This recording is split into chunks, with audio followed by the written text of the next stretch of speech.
मग वेळ लागेल का अजून? वक्त लगेगा और मतलब अंदर का मंदिर चालू होने में वक्त लगेगा.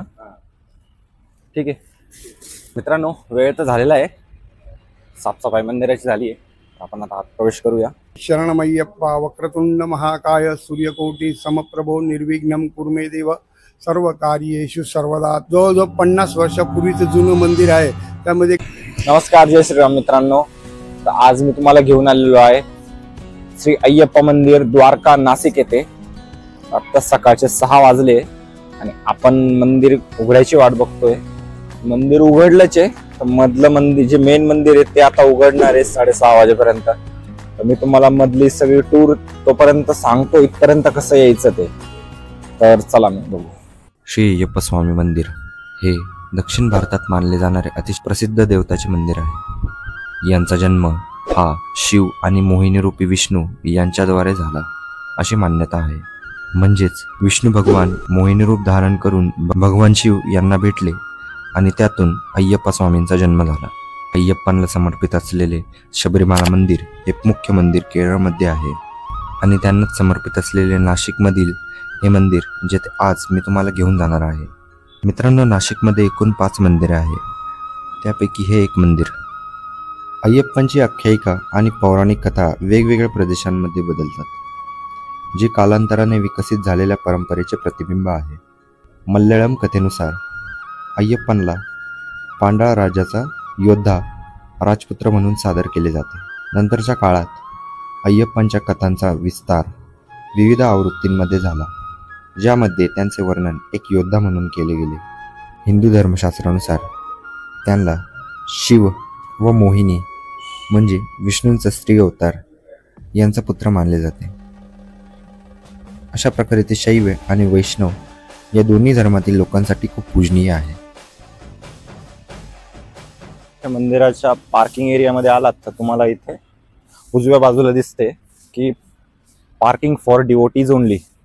तर मग आहे भरपूर स्पेस जिथं 4 व्हीलर पण लागतात, 2 व्हीलर पण लागतात. आणि त्याचे आपण मध्ये जाणार आहोत. तर साफसफाई चालूच आहे अजून.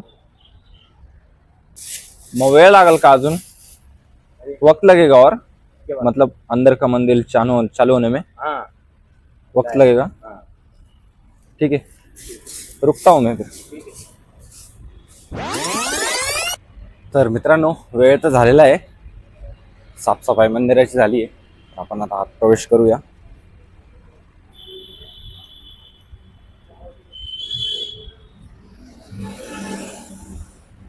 हा मंदिराचा परिसर.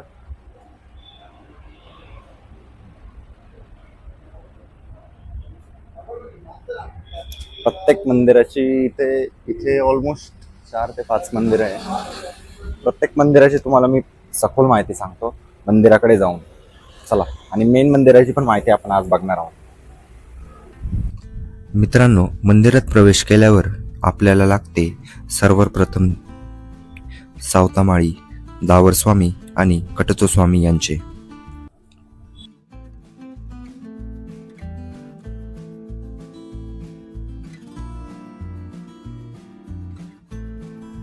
त्यानंतर आपल्याला दिसतो तो म्हणजे हा ध्वजस्तंभ.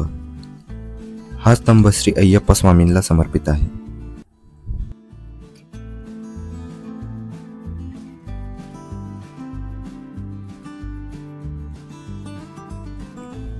या ध्वजस्तंभाच्या डाव्या बाजूला आहे नवग्रहांचं मंदिर आणि त्यामध्ये नवग्रह हे नवदेवता मूर्तीत विराजमान आहे.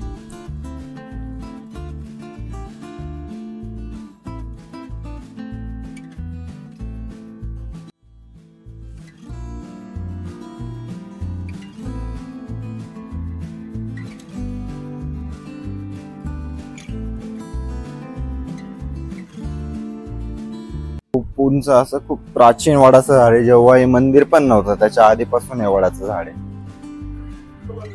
आणि हे जे मंदिर आहे आता हे ज्याची तिथं पूजा चालू आहे त्यांची, तर ते हनुमानजीचं मंदिर.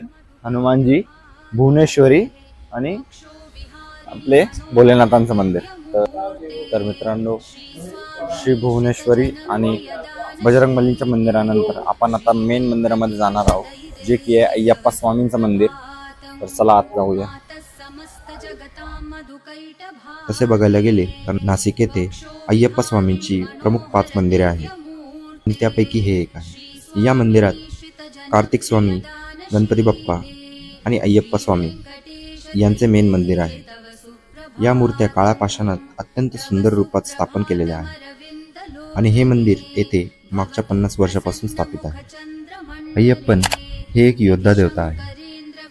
धर्मप्राप्ती असलेल्या त्यांच्या तपस्वी भक्तीसाठी, नैतिक आणि योग्य जीवनशैलीसाठी ते पूजनीय आहेत. त्यांना सहसा बंगाल वाघावर स्वार होऊन किंवा त्यांच्याजवळ धनुष्यबाण धारण असलेले तरुणाच्या रूपात चित्रित केले जाते. काही चित्रांमध्ये ते तलवार धरून भारतीय हत्ती किंवा घोड्यावर स्वार होताना दिसते. इतर प्रतिबिंबांमध्ये ते सामान्यतः गळ्यात घंटा बांधलेल्या योगिक मुद्रेत दिसते. अय्यप्पांची पूजा आणि भक्ती. अय्यप्पांची पूजा ही विविध प्रकारे केली जाते, जसे की भजने, आरती आणि विशेषतः शबरीमाला मंदिरात जाऊन अय्यप्पा भक्तांना त्यांच्या जीवनात चांगले कर्म करण्यासाठी आणि देवावर श्रद्धा ठेवण्यासाठी मार्गदर्शन करतात.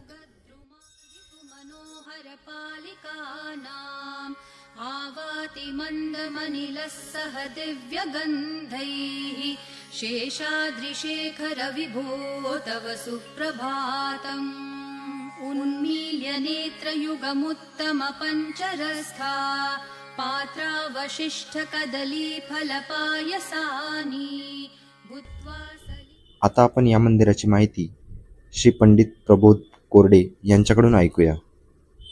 सर्वात आधी मला मंदिराचा इतिहास सांगशाल? स्वामी शरणमय्यप्पा. वक्रतुंड महाकाय सूर्यकोटि समप्रभो निर्विघ्नं कुर्मे देव सर्वकार्येषु सर्वदा. तत्पुरुषाय विद्महे महासेनाय धीमहि तन्नो स्कंद प्रचोदयात. भूतनाथाय विद्महे भवपुत्राय धीमहि तन्नो शास्त्र प्रचोदयात.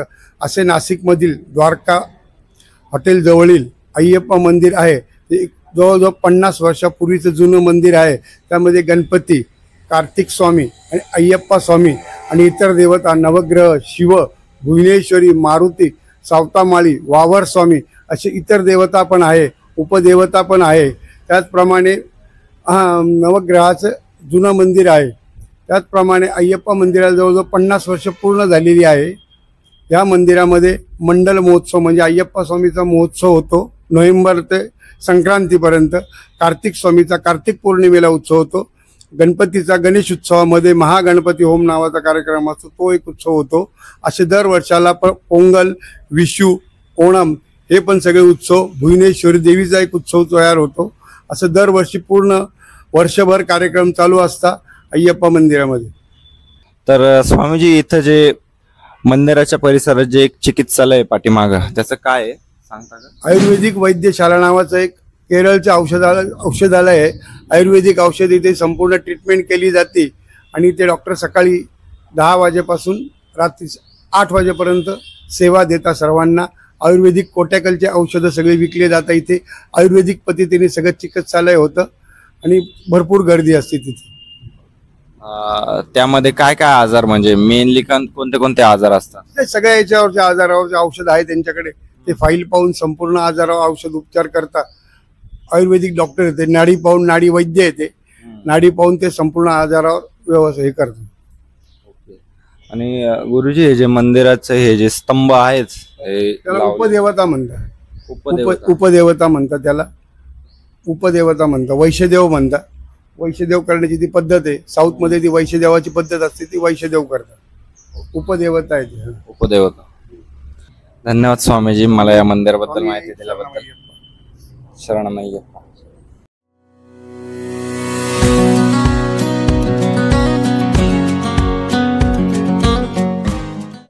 तर मित्रांनो, कसा वाटला आजचा व्हिडिओ कमेंट करून नक्की सांगा.